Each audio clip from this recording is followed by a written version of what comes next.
शहर की कच्ची बस्ती में एक गरीब मजदूर कालू रहा करता था। कालू के घर में उसकी पत्नी जानकी थी। जानकी लोगों के घरों में झाड़ू पोछा करके कुछ पैसे कमा लेती थी और वहीं कालू किसी तरह मेहनत मजदूरी करके 2 वक्त की रोटी का जुगाड़ कर लेता था। कुछ दिनों से हो रही बारिश के कारण कालू की मजदूरी बंद हो गई थी।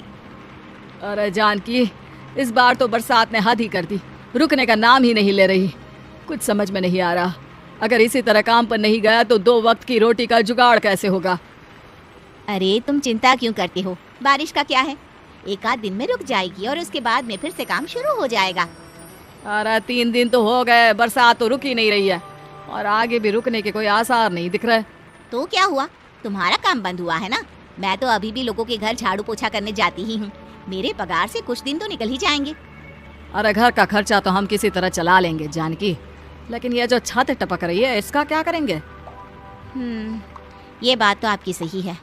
हमारी झोपड़ी अब काफी पुरानी हो चुकी है और इसके छप्पर में भी कई सारे छेद हो गए हैं। रात भर पानी टपकता रहता है। अरे मैं भी इसी बात से बहुत परेशान रहता हूँ, कहीं किसी दिन ज्यादा बारिश आ गई तो हमारी झोपड़ी टूटकर बिखर ना जाए। राम राम राम, ऐसी अशुभ बातें क्यों करते हो। अरे ऐसा कुछ नहीं होने वाला, ये झोपड़ी ही तो हमारा सब कुछ है। अगर यही नहीं रही तो हम जाएंगे कहाँ। ठीक है जानकी, जब तुम्हारी पगार मिल जाएगी तो कुछ पैसे बचाकर झोपड़ी के छप्पर की मरम्मत करवा लेंगे, शायद हमारी परेशानी कुछ कम हो जाए। ठीक है जी, अब ना ज्यादा परेशान मत हो।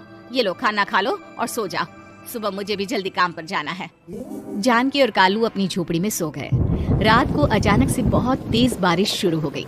धीरे धीरे बारिश का पानी कालू की बस्ती में भरने लगा। पानी भरते भरते झोपड़ी के बाहर तक पहुंच गया था। सुबह के वक्त जब कालू और जानकी सोकर उठे, हे भगवान, ये क्या हो गया। बारिश का पानी तो हमारे घरों तक पहुंच चुका है। अब मैं काम पर कैसे जाऊंगी। रहने दो जानकी, तुम आज काम पर मत जाओ। ऐसे पानी से निकल कर जाओगी और बीमार पड़ गई तो लेने के देने पड़ जाएंगे। लेकिन अगर नहीं गई तो मालकिन लोग नाराज हो जाएंगे। आप जानते हैं ना, बड़ी मुश्किल से 1 दिन की छुट्टी भी नहीं देती है। अरे लेकिन जानकी, झोपड़ी के बाहर तो पूरी बस्ती में पानी भरा है, तुम जाओगी कैसे। जानकी जैसे तैसे करके काम पर चली जाती है, लेकिन अगले दिन फिर से बहुत ज्यादा बारिश होती है और बस्ती में ज्यादा पानी भर जाता है। आज तो मैं तुम्हें किसी भी तरह काम पर नहीं जाने दूंगा। अरे अगर तुम्हें कुछ हो गया तो क्या होगा। ठीक है, तुम ठीक ही कहते हो, आज नहीं जाती। अगर मालकिन नाराज हो गई तो मना लूंगी किसी तरह। अरे मनाने वाली क्या बात है, जब तुम बताओगी कि हमारी झोपड़ी में पानी भर गया है तो वो खुद ही समझ जाएंगे ना। अगले 2 दिन तक तेज बारिश होने की वजह से जानकी, कालू और आसपास की बस्ती में रहने वाले सभी लोगों के घरों में पानी भर जाता है, जिसकी वजह से जानकी काम पर नहीं जा पाती। और 3 दिन के बाद जैसे ही जानकी काम पर पहुंचती है, कहाँ थी तुम? पिछले 3 दिनों से काम पर क्यों नहीं आई? मेम साहब क्या बताऊं, इतनी ज्यादा बारिश हो रही थी, हमारी पूरी बस्ती में पानी भर गया है और उससे भी ज्यादा तो मेरी झोपड़ी के अंदर पानी भर गया। आप ही बताइए कैसे आती मैं। इसका मतलब ये हुआ कि बारिश होगी तो तुम काम पर नहीं आओगी। ना ना, मेरे कहने का ये मतलब नहीं था मेम साहब। तुम जानती भी हो 3 दिन से कितनी परेशानी हो रही है मुझे, सारा काम मुझे खुद करना पड़ा। माफ कर दीजिए मालकिन जी, पर मैं क्या करती, आने के लिए रास्ता ही नहीं था, सब जगह पानी भरा हुआ था। बहाने तो तुझे बहुत बनाने आते हैं। जानकी देख, अगर अगली बार ऐसा किया ना तो फिर काम से हमेशा के लिए छुट्टी। अरे ना ना मालकिन, ऐसा मत कीजिए। बारिश की वजह से मेरे पति की मजदूरी भी छूट गई है। बड़ी मुश्किल से घर में 2 वक्त खाने की रोटी का जुगाड़ हो पाता है। आप मुझे काम से निकाल देंगे तो हम क्या खाएंगे। अगर इतनी ही चिंता है तो फिर रोजाना काम पर आया करो। चलो अब जल्दी से जाकर घर का सारा काम करो। बारिश रुकने का नाम ही नहीं ले रही थी। पूरे शहर में बाढ़ जैसे हालात बन गए थे, लेकिन नौकरी जाने के डर से जानकी किसी तरह रोज काम पर जाती थी। एक दिन जब जानकी काम करके अपने घर लौट आई तो अचानक उसकी बस्ती में कुछ लोगों का शोर सुनाई दिया। अरे लगता है बाहर कुछ हुआ है, मैं जाकर देखता हूँ। हाँ हाँ, पता तो कीजिए, ये बस्ती में लोग इतना शोर क्यों कर रहे हैं।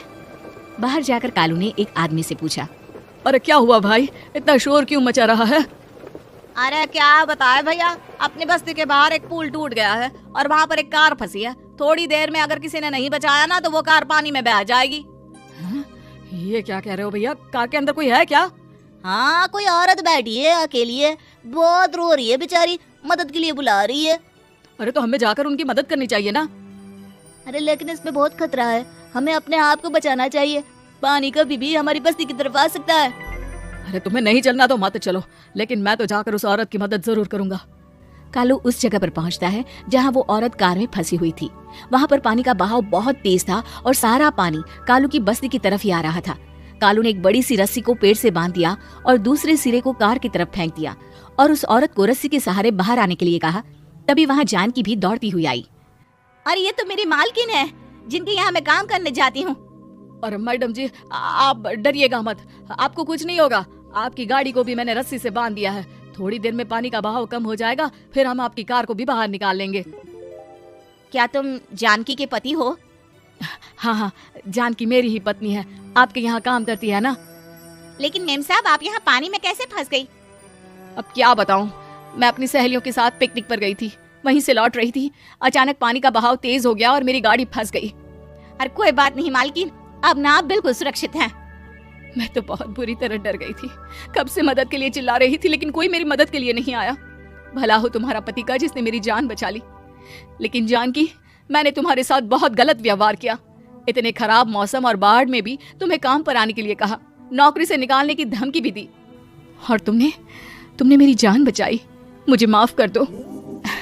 अरे कोई बात नहीं मालकिन, आपकी जान बचाना तो हमारा धर्म था। देखो जानकी, तुम्हारी झोपड़ी में जो भी नुकसान हुआ है उसके लिए मैं तुम्हें पैसे दूंगी। आज तुम्हारे पति ने मेरी जान बचाई है और आज के बाद मैं तुम्हें कभी भी नौकरी से निकालने की धमकी नहीं दूंगी। आज मैं तुम्हारी परेशानी को अच्छी तरह समझ चुकी हूँ।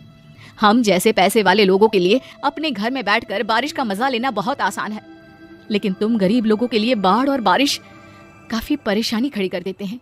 ये बात मुझे आज अच्छी तरह समझ आ गई है।